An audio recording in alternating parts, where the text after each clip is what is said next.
بسم اللہ الرحمن الرحیم۔ السلام علیکم ورحمۃ اللہ تعالی وبرکاتہ۔ اندلس کے ایک مرد صالح کے لڑکے کہ بادشاہ روم نے قید کر لیا تھا۔ وہ مرد صالح فریاد لے کر مدینہ منورہ کو چل پڑا۔ راستے میں ایک دوست ملا، اس نے پوچھا کہاں جا رہے ہو؟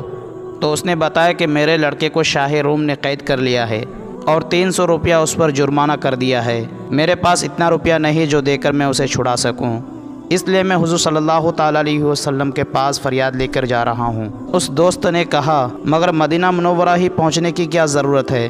حضور سے تو ہر مکان پر شفاعت کرائی جا سکتی ہے۔ اس نے کہا ٹھیک ہے مگر میں تو وہیں حاضر ہوں گا۔ چنانچہ وہ مدینہ منورہ حاضر ہوا اور روزہ انور کی حاضری کے بعد اپنی حاجت عرض کی۔ پھر خواب میں حضور صلی اللہ تعالیٰ علیہ وسلم کی زیارت ہوئی تو حضور نے اس سے فرمایا جاؤ اپنے شہر پہنچو۔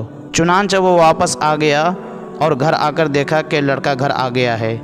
لڑکے سے رہائی کا قصہ پوچھا تو اس نے بتایا کہ فلانی رات مجھے اور میرے سب ساتھی قیدیوں کو بادشاہ نے خود ہی رہا کر دیا ہے۔ اس مرد و صالح نے حساب لگایا تو وہی رات تھی جس رات حضور صلی اللہ تعالیٰ علیہ وسلم کی زیارت ہوئی تھی، اور آپ نے فرمایا تھا جاؤ اپنے شہر پہنچو۔ ہمارے حضور صلی اللہ تعالیٰ علیہ وسلم ہر مصیبت زدہ کی مدد فرماتے ہیں اور قبر انور میں تشریف فرما ہو کر بھی اپنے غلاموں کی اعانت فرماتے ہیں، اور ان کے غلام کسی مکان سے بھی ان کی طرف توجہ کریں حضور کی رحمت ان کا کام کر دیتی ہے۔